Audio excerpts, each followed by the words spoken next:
मित्रों नमस्कार, मैं बालकृष्ण त्रिपाठी चमत्कारों की दुनिया में आप लोगों का स्वागत करता हूं।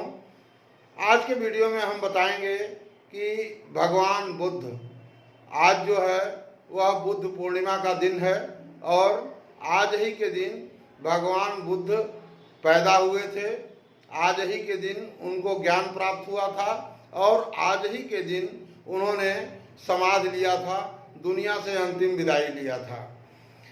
भगवान बुद्ध के जीवन से और उनके उपदेशों से हम अपने जीवन को बहुत बढ़िया, बहुत अच्छा ट्रांसफॉर्म कर सकते हैं। उनके ट्रांसफॉर्मेशन के संबंध में आज एक छोटी सी कहानी हम आप लोगों के साथ शेयर करेंगे। कहानी है डाकू अंगुलीमाल की। आप लोग भी जानते होंगे कि भगवान बुद्ध के समय में जो है वह एक डाकू हुआ करता था, अंगुलीमाल।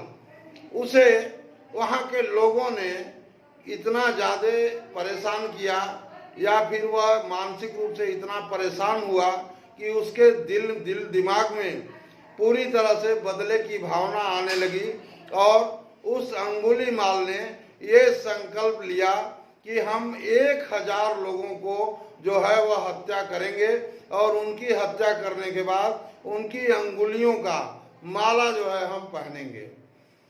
ऐसा करते करते वह तमाम लोगों को मारता रहा।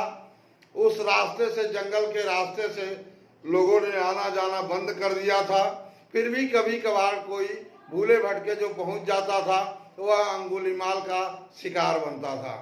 एक दिन संयोगवश महात्मा बुद्ध को जंगल के उसी रास्ते जाना था जहां अंगुलीमाल का क्षेत्र था।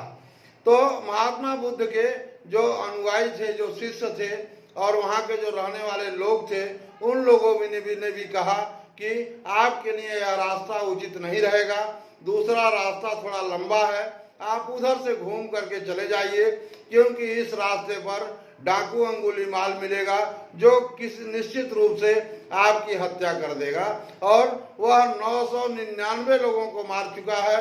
अब उसको सिर्फ और सिर्फ एक आदमी की जरूरत है।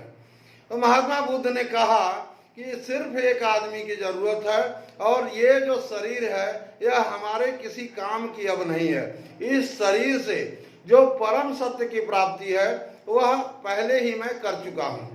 तो उसके बाद यह शरीर का अगर कोई उपयोग आ जाए, अंगुलीमाल के किसी काम आ जाए, तो इससे बेहतर कुछ नहीं हो सकता है और मेरे अलावा और कौन जा सकता है, हमें ही जाना चाहिए इस रास्ते पर। तो महात्मा बुद्ध उस रास्ते पर गए। तो डाकू अंगुलीमाल जो है एक चट्टान पर अपना जो हथियार था उसका हत्या करने का, अपना कटार या जो कुछ भी वो लेकर के बैठा हुआ था। उसने देखा एक जो भिक्षु है, भिक्षु वेशधारी जो है वह चले आ रहा है बिना किसी भय के।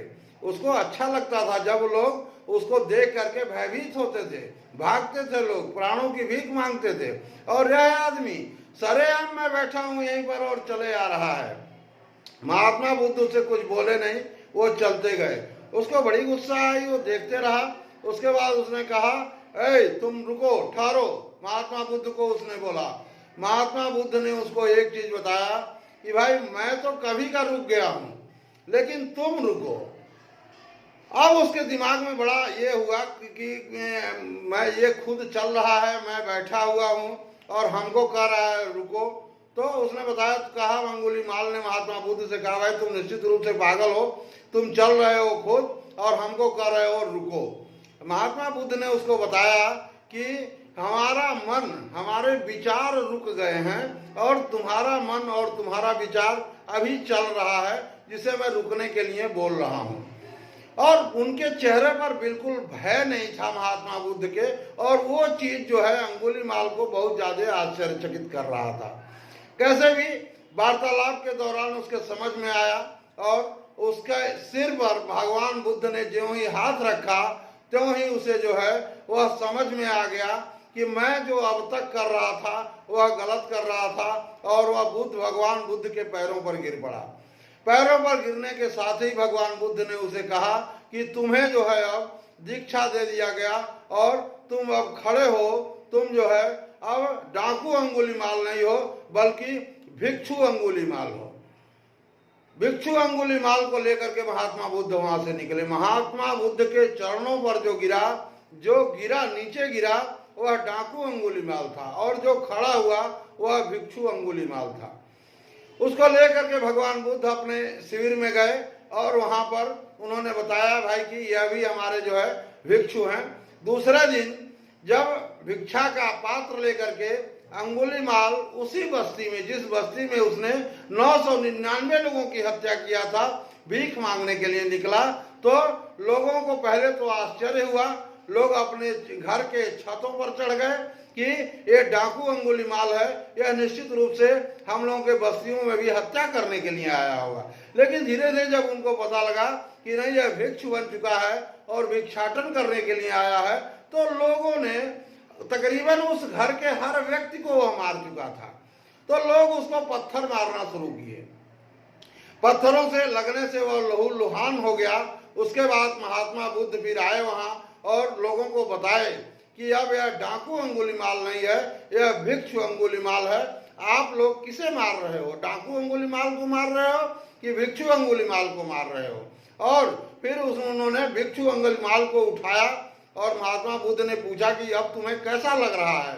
तो उसने बताया कि हमें जो है वह यह जो आपके पैरों पर गिरने से जो ज्ञान हुआ हमें, उस ज्ञान के बाद अब हमें कोई पत्थर मारे या हमारा जान ही मार दे, हमें उससे कोई मतलब नहीं है।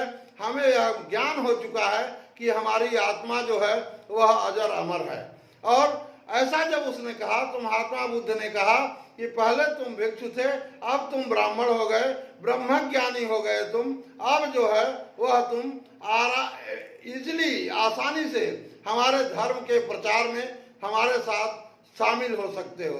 तो इस कहानी को यहाँ शेयर करने का मतलब मित्रों, विषय वस्तु ये है हमारा कि हमें भी अगर जिंदगी के चारों पुरुषार्थ अर्थ धर्म काम मोक्ष की प्राप्ति करनी है, या जीवन की जो कोर एरियाज हैं, 5 जो कोर एरियाज हैं, जैसे हमारा हेल्थ, हमारा वेल्थ, हमारा धन, और हमारे सोशल रिलेशंस, और हमारा इमोशंस, हमारा मेंटल पावर, चौथा जो है वह एक कोर एरिया। 5वां कोर एरिया क्या है? हमारी स्पिरिचुअलिटी। इनको मित्रों तब तक हम 100% डेवलप नहीं कर सकते हैं जब तक कि हमारा मन रुक न जाए, हमारे विचार रुक न जाए। और यह क्रिया जिस दिन घटेगी उस दिन हम दुनिया के सबसे बड़े स्वस्थ, सबसे बड़े धनवान और सबसे बड़े सोशल रिलेशंस के मास्टर और सबसे बड़े मेंटल और स्पिरिचुअल जो क्षमता है उसके मालिक हम बन जाएंगे। और ऐसा करने के लिए हमें ध्यान के माध्यम से अपने को, विचारों को क्या करना है? रोकना है। जब तक हम रोकेंगे नहीं विचारों के आदान प्रदान को, और वो भी आज के युग में 21वीं शताब्दी में, जहां जाने अनजाने एक दिन में हमारे पास नियर अबाउट 50,000 से ज्यादा सूचनाएं हमें मिलती हैं, और जिन सूचनाओं का हमारे दिमाग को डिस्टर्ब करने के अलावा और कोई उपयोग नहीं होता है। 50,000 सूचनाओं में 10, 5 या 2, 4 या 1 आध सूचनाएं हमारे किसी काम की होती हैं, और बाकी सारी सूचनाएं हमारे दिमाग को, हमारे शांति को सिर्फ डिस्टर्ब करती हैं, सिर्फ हमसे छीनती हैं। लेकिन हमें जीना है 21वीं शताब्दी में, तो हम उनसे दूर भी नहीं भाग सकते हैं। इस कहानी से हम लोगों को ये शिक्षा लेनी चाहिए। मित्रों, अभी तक हमारे चैनल को यदि आप लोगों ने सब्सक्राइब नहीं किया है, इसको सब्सक्राइब करें, शेयर करें, लाइक करें, कमेंट करें। मिलते हैं अगले वीडियो में, तब तक आप स्वस्थ रहें, मस्त रहें। धन्यवाद।